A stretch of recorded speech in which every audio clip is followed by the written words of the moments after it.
Thank you so much for having me at the Pax8 event today, where we are with Red Bull, but not partnering with Red Bull. We're just hosting our event today. I got to make that really clear. But yeah, thank you so much for having me, and lovely to meet you. Do you want to tell us a little bit about yourself, your role at Pax8, and yeah, your role? Yeah, thank you so much for being here. It's great to have you. My name is Andy Redman. I'm Data and AI Director in the Pax8 Academy team. The Pax8 Academy team looks after the enablement side of what we do at Pax8. Yeah. So obviously got our marketplace and the software and the way that we work there, but Pax8 really is focused on this purpose, this mission to help small businesses turn their dreams into reality with technology. As part of that, it's not just about the software that we provide and the platform, but it's about the enablement. So my role is looking after the AI side of the enablement for partners in EMEA. And that's 10 years looking into the past of how other businesses have used AI for really successfully for a long time, maybe in enterprise businesses. Yeah. And how can we learn from that? But also looking 10 years into the future about what's changing. Customer demands are changing, right? And we need to help our partners pivot. So. Yeah, and you just did a talk all about AI, and it was fantastic. I felt like I was writing down so many notes, kept getting my phone out, and I felt like I learned so much. So could you tell us a little bit about maybe Pax8's AI journey and kind of how that's evolved and your part in that, really? Yeah, so I joined Pax8 through an acquisition. So I worked for a company called Wirehive. I joined them just about 10 years ago, actually. And when we were acquired by Pax8, at that time, it's post-COVID, and in 2021 we were acquired. And at that point I was doing almost weekly workshops in Microsoft headquarters, looking at data and AI enablement, really. And that's transitioned really nicely into what we're doing at Pax8, because it's just getting back out there and talking and presenting and doing what I do best, and what I love doing, of course. But I think what's really nice is how it fits into what Pax8 does. I was recently on the Channel Chat podcast. Mark told me that I probably couldn't get a job anywhere else, and coming from a recruitment expert in the channel, that was frightening. It's not what you want to hear. No, absolutely not. But I think that's reflective of the AI journey for Pax8 isn't just the AI that's embedded in the marketplace. Yeah. It's the fact that we're going to need to make a change and help educate and enable partners to be able to make this work. So it's working with vendors, partners, and really laser focused on the SMB customer that everyone's really underpinning. Yeah. What I really have taken away from today is that I feel like AI is such a buzzword, and it's in every conversation that I'm having, but you spoke a lot about maybe it is kind of like an empty box concept, and there was like lots of different things that you visualized it in a different way and kind of maybe viewed it in a slightly different way. So if you want to maybe explain where that comes from and your thought process. Of course. So I loved storytelling, and I go on to a stage preparing, thinking, where is the audience at? What kind of people are in the room, and where do I need to meet them and take them where I'd like them to go? It sounds manipulative, almost thinking like that. What are you going to think? Yeah. So meeting them where they're at. What are MSPs thinking about AI right now? Well, everything else they've ever sold is based on, being a bit harsh, but it's based on just necessity. Customers need security, business continuity, backup. They need all these things. But they don't need AI in the same way yet. Maybe they're waking up to it and using it and things, but it's not quite the same thing. And all of the vendors that we have in the expo hall here and the marketplace, of course, they've all got really clear one-pagers of exactly what their features and benefits are. But you will never get a one-pager on what AI's benefits are going to be. Because the idea of this, it's not a one-pager, it's an empty box, comes from the idea that everyone's benefits of AI are different per person. Yeah. So I won't ask you what your weaknesses are, but I'll happily share mine. So I talked on stage about being super disorganized. Yeah. Right now I've probably got 200 unread emails. I'm really bad at that. At least you own it, and that's okay. Yeah, well, it might have been because I've been working around it for a long time. So 7 years ago I created a script that looked at every email that came in, and it used AI at the time, using Microsoft Azure.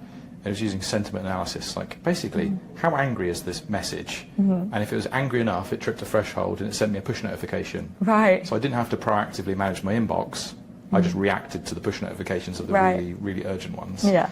And whilst that maybe sounds slightly impressive, it's also clearly making worse the situation, because like it's reinforcing those bad habits, because now I've got a system that makes me even worse at managing my inbox. It hasn't helped me really, but I think that world that I live in, exposed to so many things, that really doesn't exist for so many people. So I see that the exposure that I've had in like 7 years of AI is a long time to be in the game as an AI architect these days.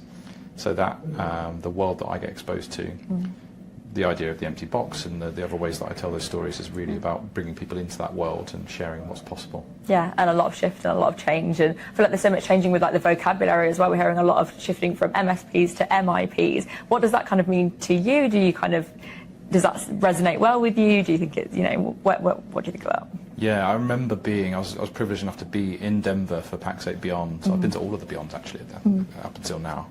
I was at Denver in June when we announced that, and I remember the feeling in the room. We wasn't sure, because I had the insight of what we were going to announce, because I had to do a follow-up session explaining what it meant and what you had to do about it. But we didn't really know how well it would resonate, I guess, if I'm from my perspective.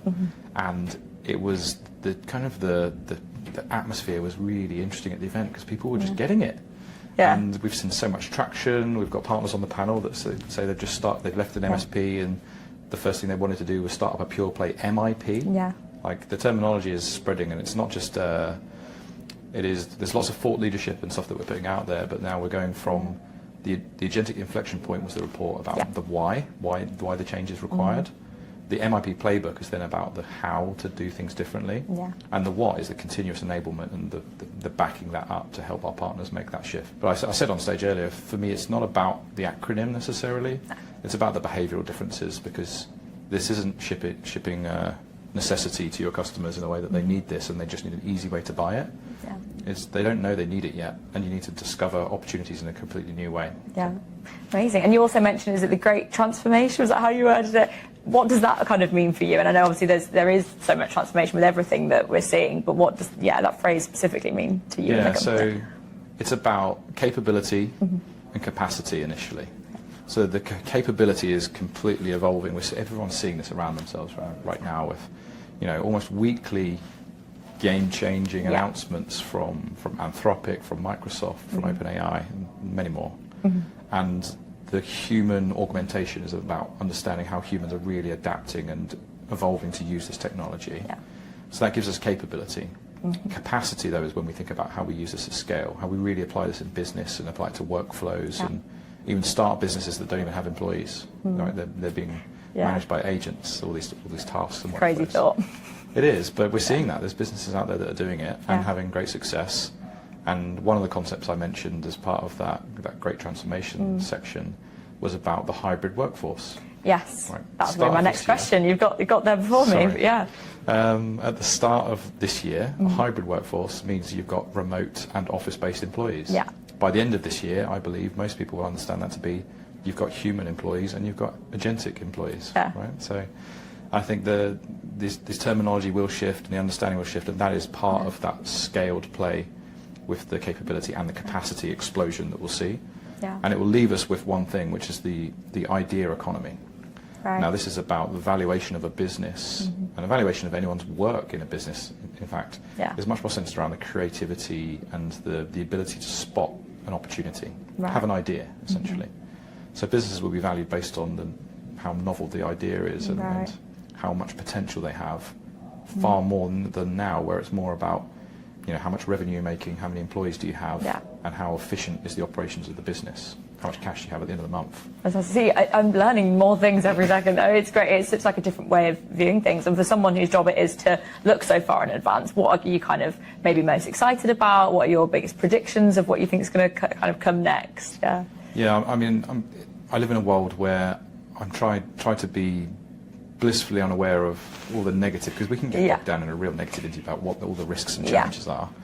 For me, one thing I think is if we stopped developing any more with AI right now, we would be in a really interesting situation in 5 to 10 years' time anyway. So even without any more innovation, it's going to completely, just people using the tools that are there today are going to change the way that we value what people do at work, how we earn money to put food on the table, because if agents can do that, if you can automate everything, then it really starts to question society.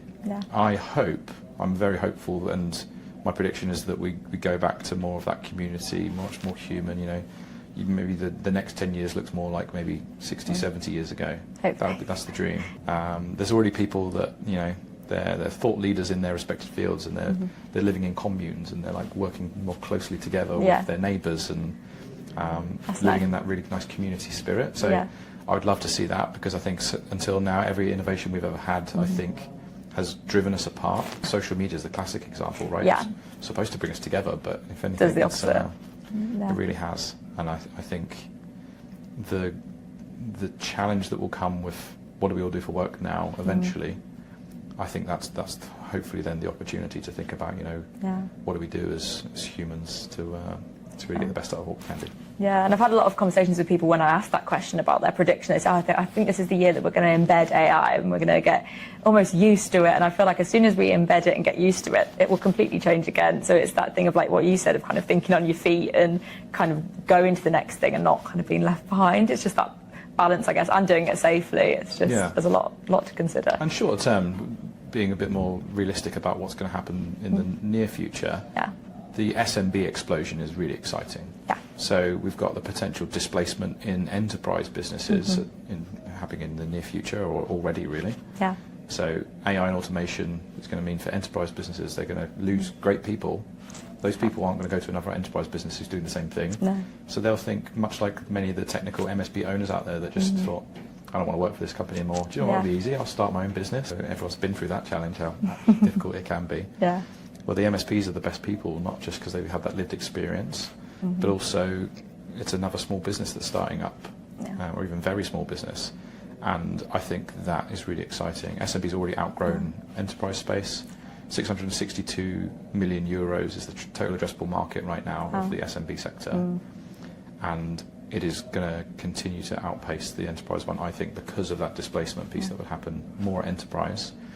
And SMBs are adopting AI faster. It might not feel that to an MSP right now, because like my customers won't even buy a Copilot license. Maybe it's something that happens in the real world, but at scale, small businesses are really getting this faster than bigger businesses. Right.